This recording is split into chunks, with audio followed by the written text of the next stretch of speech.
ओम शांति।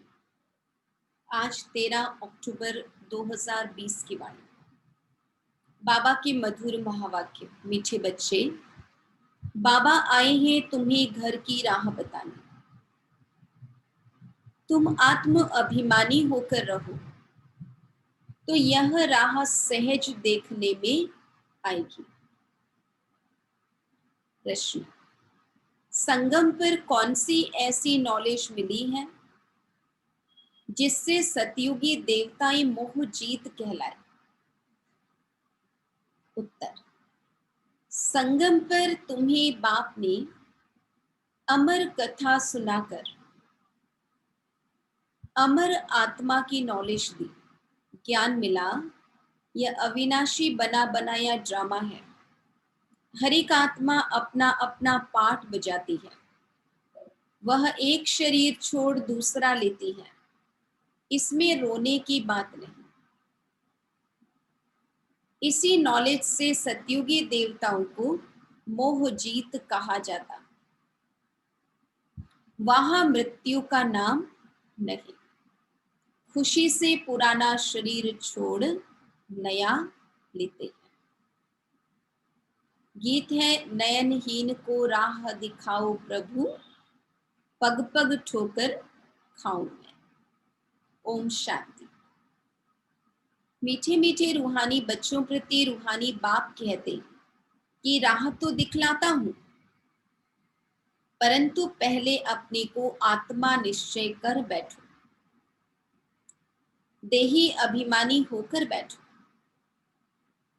तो फिर तुमको राह बहुत सहज देखने आएगी। देह यानी शरीर, देही यानी आत्मा, जिसने देह को धारण किया है। भक्ति मार्ग में आधा कल्प ठोकरें खाई हैं, दर दर भटके भगवान को ढूंढने के लिए।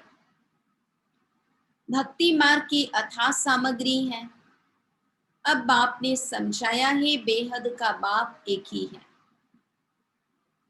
बाप कहते हैं तुमको रास्ता बता रहा हूं। दुनिया को यह पता नहीं कौन सा रास्ता बताते हैं। मुक्ति, जीवन मुक्ति, गति सदगति का। मुक्ति कहा जाता है शांति धाम को। आत्मा शरीर बिगर कुछ भी बोल नहीं सकती। कर्मेंद्रियों द्वारा ही आवाज होता है, मुख से आवाज होता है। मुख न हो तो आवाज कहां से आएगा? आत्मा को ये कर्मेंद्रियां मिली हैं कर्म करने के लिए। रावण राज्य में तुम विकर्म करते हो। यह विकर्म छीछी कर्म हो जाते हैं। सतयुग में रावण ही नहीं तो कर्म अकर्म हो जाते हैं। वहां 5 विकार होते नहीं। उसको कहा जाता है स्वर्ग। भारतवासी स्वर्गवासी थे, अब फिर कहेंगे नरकवासी। विषय वैतरणी नदी में गोता खाते रहते हैं। सब एक दो को दुख देते रहते हैं। आप कहते हैं बाबा ऐसी जगह ले चलो जहां दुख का नाम न हो। वह तो भारत जब स्वर्ग था तब दुख का नाम नहीं था। स्वर्ग से नर्क में आए हैं, अब फिर स्वर्ग में जाना है। यह खेल है। बाप ही बच्चों को बैठ समझाते हैं। सच्चा सच्चा सत्संग यह है। सत्य बाबा का संग, सच्चा सच्चा सत्संग। तुम यहाँ सत बाप को याद करते हो, वही ऊंचते ऊंच भगवान है। वह है रचता, उनसे वर्षा मिलता है। बाप ही बच्चों को वर्षा देंगे। हद का बाप होते हुए भी फिर याद करते हैं, हे भगवान, हे परमपिता परमात्मा रहम करो। भक्ति मार्ग में धक्के खाते खाते हैरान हो गए। कहते हैं हे बाबा हमको सुख शांति का वर्षा दो। ये तो बाप ही दे सकते हैं, सो भी 21 जन्म के लिए। इसलिए बेहद का बाप बेहद का वर्षा देते, बेहद की प्राप्ति कराते। हिसाब करना चाहिए। सतयुग में जब इनका राज्य था तो जरूर थोड़े मनुष्य होंगे। एक धर्म था, एक ही राजाई थी। उनको कहा जाता है स्वर्ग सुखधाम। नई दुनिया को कहा जाता है सतो प्रधान, पुरानी को तमो प्रधान कहेंगे। हर एक चीज पहले सतो प्रधान, फिर सतो रजो तमो में आती है। छोटे बच्चे को सतो प्रधान कहेंगे। छोटे बच्चे को महात्मा से भी ऊंच कहा जाता है। महात्माएं तो जन्म लेते फिर बड़े होकर विकारों का अनुभव करके घर बार छोड़ भागते हैं। छोटे बच्चे को तो विकारों का पता नहीं है, बिल्कुल इनोसेंट है, इसलिए महात्मा से भी ऊंच कहा जाता है। देवताओं की महिमा गाते हैं, सर्वगुण संपन्न, 16 कला संपूर्ण, संपूर्ण निर्विकारी। साधुओं की यह महिमा कभी नहीं करेंगे। बाप ने हिंसा और अहिंसा का अर्थ समझाया है। किसको मारना, इसको हिंसा कहा जाता है। सबसे बड़ी हिंसा है काम कटारी चलाना। देवताएं हिंसक होते नहीं, वहां न काम का विकार होगा न क्रोध का विकार होगा। काम कटारी नहीं चलाते। बाप कहते हैं अब मैं आया तुमको मनुष्य से देवता बनाने। देवता होते हैं सतयुग में। यहाँ कोई भी अपने को देवता नहीं कह सकते। समझते हैं हम नीच पापी विकारी हैं, फिर अपने को देवता कैसे कहेंगे? इसलिए हिंदू धर्म कह दिया है। वास्तव में आदि सनातन देवी देवता धर्म था। हिंदू तो हिंदुस्तान से निकला है, उन्होंने फिर हिंदू धर्म कह दिया है। तुम कहेंगे हम देवता धर्म के हैं। बाबा पूरा नाम धर्म का क्या बताते हैं? आदि सनातन देवी देवता धर्म। बाबा कहते तुम कहेंगे हम देवता धर्म के हैं, तो भी हिंदू में लगा देते हैं, क्योंकि दुनिया वालों के पास देवता धर्म सनातन धर्म का कॉलम ही नहीं है। कहेंगे हमारे पास कॉलम ही हिंदू धर्म का है। पतित होने के कारण अपने को देवता कह नहीं सकते ना। अलग अलग धर्मों का अलग अलग स्तंभ होता है ना, कॉलम होता है, स्तंभ तो है ही नहीं उनके पास वो कैटेगरी। तो हम देवता धर्म लिखते हैं तो भी उसको हिंदू में डाल देते हैं। अभी तुम जानते हो हम पूज्य देवता थे, अब पुजारी बने हैं। पूजा भी पहले सिर्फ शिव की करते हैं, फिर व्यभिचारी पुजारी बने। बाप एक है, उनसे वर्षा मिलता है। बाकी तो अनेक प्रकार की देवियां आदि हैं, उनसे कोई वर्षा नहीं मिलता है। इस ब्रह्मा से भी तुमको वर्षा नहीं मिलता। एक है निराकारी बाप, दूसरा है साकारी बाप। साकारी बाप होते हुए भी हे भगवान, हे परम पिता कहते रहते हैं। लौकिक बाप को ऐसे नहीं कहेंगे। तो वर्षा बाप से मिलता है। पति और पत्नी हाफ पार्टनर होते हैं तो उनको आधा हिस्सा मिलना चाहिए। पहले आधा उनका निकाल, बाकी आधा बच्चों को देना चाहिए। परंतु आजकल तो बच्चों को ही सारा धन दे देते हैं। कोई कोई का मोह बहुत होता है, समझते हैं हमारे मरने बाद बच्चा ही हकदार होगा। आजकल के बच्चे तो बाप के चले जाने पर माँ को पूछते भी नहीं। कोई कोई मातृ स्नेही होते हैं, कोई फिर मातृद्रोही होते हैं। आजकल बहुत करके मातृद्रोही होते हैं, सब पैसे उड़ा देते हैं। धर्म के बच्चे भी कोई कोई ऐसे निकल पड़ते हैं जो बहुत तंग करते हैं।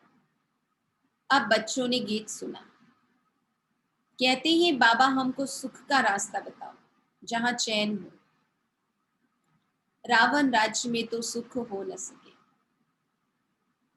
भक्ति मार्ग में तो इतना भी नहीं समझते कि शिव अलग है, शंकर अलग है। बस माथा टेकते रहते, शास्त्र पढ़ते रहते। बाबा कहते माथा टेकते रहो, शास्त्र पढ़ते रहो। अच्छा, इससे क्या मिलेगा? कुछ भी पता नहीं। सर्व की शांति का, सुख का दाता तो एक ही बाप है। सतयुग में सुख भी है तो शांति भी है। भारत में सुख शांति थी, अब नहीं है। इसलिए भक्ति करते दर दर धक्के खाते रहते। अभी तुम जानते हो शांति धाम सुख धाम में ले जाने वाला एक ही बाप है। बाबा हम सिर्फ आपको ही याद करेंगे, आपसे ही वर्षा लेंगे। बाप कहते हैं देह सहित देह के सब संबंधों को भूल जाना। एक बाप को याद करना है, आत्मा को यहाँ ही पवित्र बनना है। याद नहीं करेंगे तो फिर सजाएं खानी पड़ेंगी, पद भी भ्रष्ट हो जाएगा। इसलिए बाप कहते हैं याद की मेहनत करो। भले मुश्किल लगता तो भी बाबा कहते याद की मेहनत करो। आत्माओं को समझाते हैं और कोई भी सत्संग आदि ऐसा नहीं होगा जहां ऐसे कहे हे रूहानी बच्चों। यह है रूहानी ज्ञान जो रूहानी बाप से ही बच्चों को मिलता है। रूह अर्थात निराकार, शिव भी निराकार है ना। तुम्हारी आत्मा भी बिंदी है, बहुत छोटी, उनको कोई देख न सके सिवाय दिव्य दृष्टि के। दिव्य दृष्टि बाप ही देते हैं। भगत बैठ हनुमान गणेश आदि की पूजा करते हैं, अब उनका साक्षात्कार कैसे हो? बाप कहते हैं दिव्य दृष्टि दाता तो मैं ही हूं। जो बहुत भक्ति करते हैं तो फिर मैं ही उनको साक्षात्कार कराता हूं। जैसी जिसकी भावना होती है बाबा उनको वैसा साक्षात्कार करा देते हैं, परंतु इससे फायदा कुछ भी नहीं, सिर्फ खुश हो जाते हैं। पाप तो फिर भी करते हैं, मिलता कुछ भी नहीं। मैंने हनुमान जी को बहुत पूजा आराधना की, साक्षात्कार की, आश्रय की, साक्षात्कार हो गया, खुश हो गई। लेकिन आत्मा पावन बन गई, पुण्य आत्मा बन गई, गलती करने से छूट गई, ये तो कुछ भी नहीं होता। तो बाबा कहते हैं जो बहुत भक्ति करते हैं तो फिर मैं ही उनको साक्षात्कार कराता हूँ, परंतु इससे फायदा कुछ भी नहीं, सिर्फ खुश हो जाते हैं। पाप तो फिर भी करते हैं, मिलता कुछ भी नहीं। पढ़ाई बिगर कुछ बन थोड़ी सकेंगे। देवताएं सर्वगुण संपन्न हैं, तुम भी ऐसे बनो ना। बाकी तो वह है सब भक्ति मार्ग का साक्षात्कार। सचमुच कृष्ण से झूलो, स्वर्ग में उनके साथ रहो, वह तो पढ़ाई पर है। कृष्णपुरी में जाना है तो अभी शिव बाबा की पढ़ाई पढ़नी पड़ेगी। जितना श्रीमत पर चलेंगे उतना ऊंच पद पाएंगे। श्रीमत भगवान की गाई हुई है, कृष्ण की श्रीमत नहीं कही। परम पिता परमात्मा की श्रीमत से कृष्ण की आत्मा ने यह पद पाया है। तुम्हारी आत्मा भी देवता धर्म में थी, अर्थात कृष्ण के घराने में थी। भारतवासियों को यह पता नहीं है कि राधे कृष्ण आपस में क्या लगते थे। दोनों ही अलग अलग राजाई के थे। फिर स्वयंवर बाद लक्ष्मी नारायण बनते हैं। यह सब बातें बाप ही आकर समझाते हैं। अब तुम पढ़ते ही हो स्वर्ग का प्रिंस प्रिंसेस बनने के लिए। बाबा कहते ये प्रिंस प्रिंसेस बनने का कॉलेज है। प्रिंस प्रिंसेस का जब स्वयंवर होता है तब फिर नाम बदलता है। तो बाप बच्चों को ऐसा देवता बनाते हैं। अगर बाप की श्रीमत पर चलेंगे तो तुम हो मुख वंशावली, वह है कुक वंशावली। वह ब्राह्मण लोग हथियाला बांधते हैं काम चिता पर बिठाने का। अभी तुम सच्ची सच्ची ब्राह्मणियां काम चिता से उतार ज्ञान चिता पर बिठाने हथियाला बांधते हैं। पवित्रता की राखी बाबा बांधते हैं। बाबा के हम बच्चे भी निमित्त होकर औरों को बांधती हैं, तो वह छोड़ना पड़े काम विकार। यहाँ के बच्चे तो लड़ते झगड़ते पैसा भी सारा बर्बाद करते हैं। आजकल दुनिया में बहुत गंद है, सबसे गंदी बीमारी है बायोस्कोप। फिल्म देखते हैं, बुद्धि खराब होती है। अच्छे बच्चे भी बायोस्कोप में जाने से खराब हो पड़ते हैं। इसलिए बीके को, ब्रह्मा कुमारियों को बायोस्कोप में जाना मना है। पहले तो फिल्म हॉल जाते थे फिल्म देखने, बाबा के समय की बात है। आजकल तो लैपटॉप में, मोबाइल में जहां तहां फिल्म देख सकते हैं। फिल्म हॉल जाने की जरूरत ही नहीं। परंतु बाबा कहते हम बच्चे देख नहीं सकते, ना फिल्म हॉल जाकर, ना मोबाइल पे, ना लैपटॉप। बाबा की मना। हाँ, जो मजबूत है उनको बाबा कहेंगे वहां भी तुम सर्विस करो। उनको समझाओ यह तो है हद का बायोस्कोप, एक बेहद का बायोस्कोप भी है।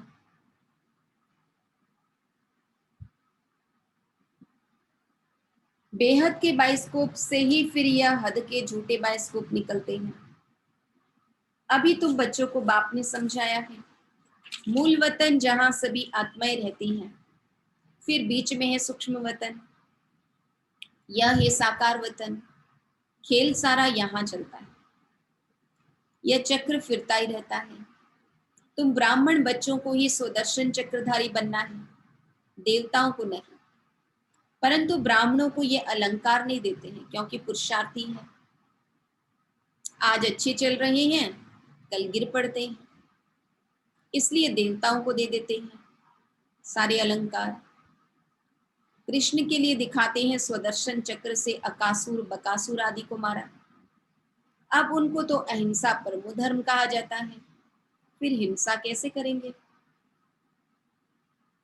यह सब है भक्ति मार्ग की सामग्री। जहां जहां जाओ शिव का लिंग ही होगा। सिर्फ नाम कितने अलग अलग रख दिए हैं, मिट्टी की देवियां कितनी बनाते हैं, श्रृंगार करते हैं, हजारों रुपया खर्च करते हैं उत्पत्ति की, फिर पूजा करेंगे, पालना कर फिर जाई डुबोते हैं। कितना खर्चा करते हैं गुड़ियों की पूजा में, मिला तो कुछ भी नहीं। बाप समझाते यह सब पैसे बर्बाद करने की भक्ति है, सीढ़ी उतरते ही आए। बाप आते हैं तो सबकी चढ़ती कला होती है।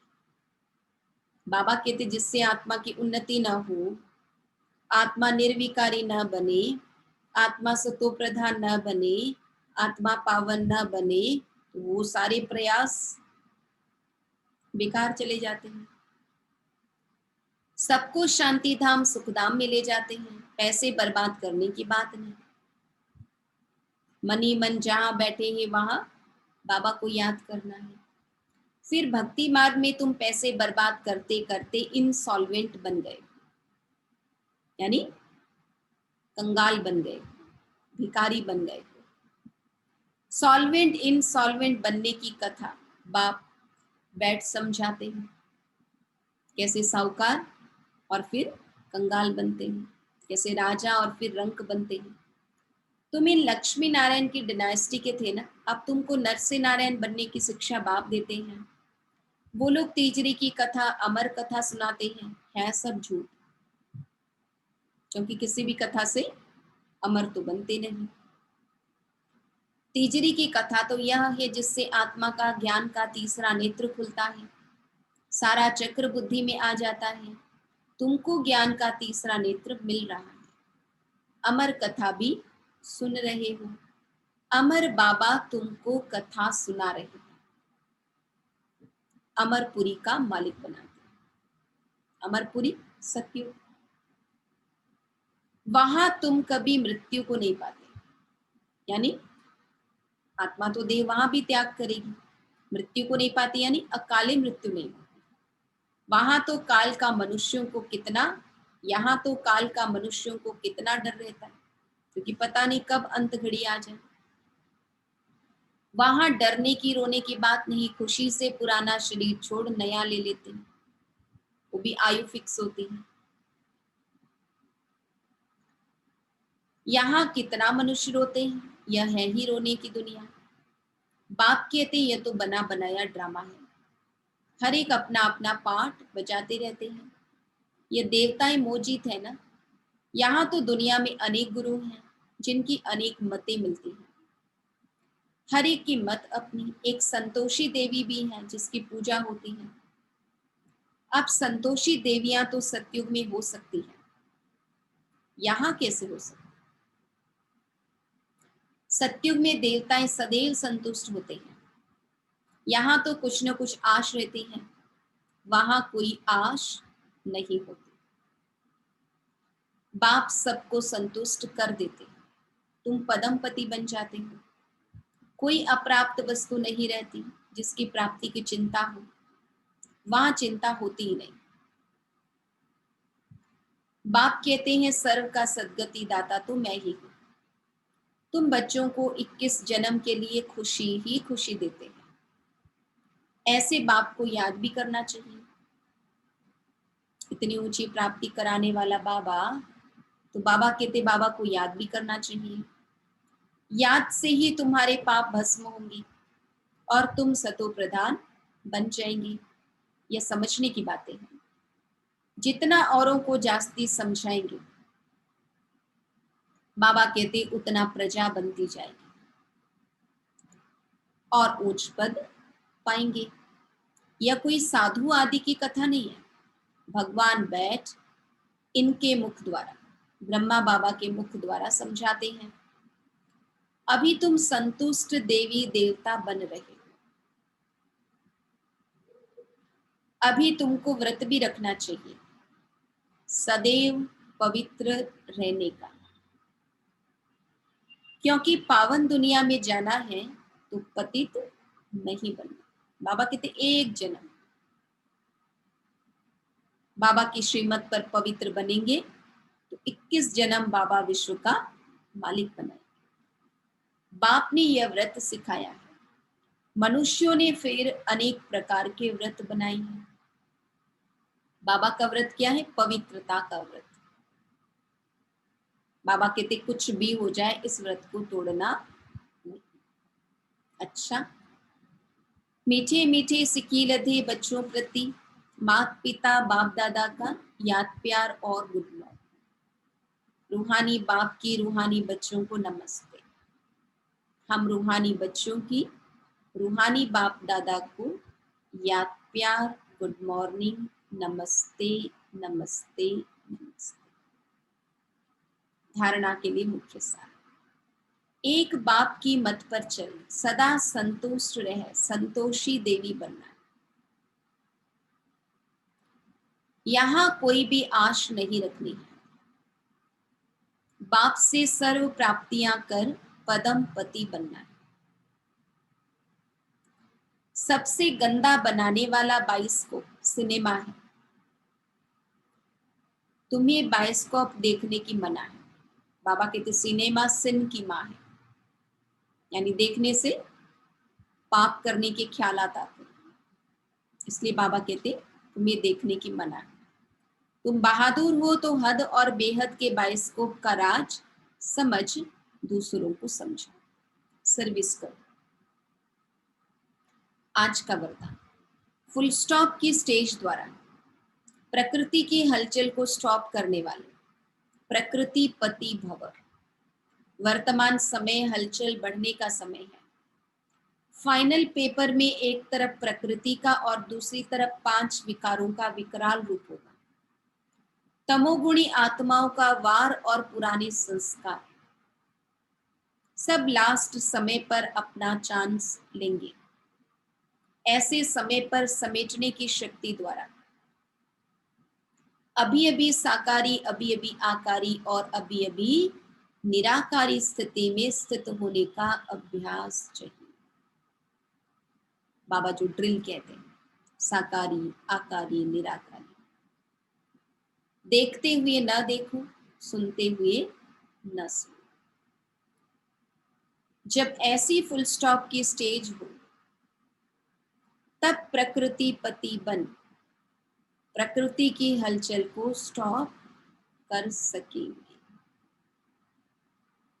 स्लोगन, निर्विघ्न राज्य अधिकारी बनने के लिए निर्विघ्न सेवाधारी बनो। अभी जितना निर्विघ्न सेवा करेंगे, बाबा कहते उतना ही हम निर्विघ्न राज्य के अधिकारी सत्युग में बन सकेंगे। ओम शांति।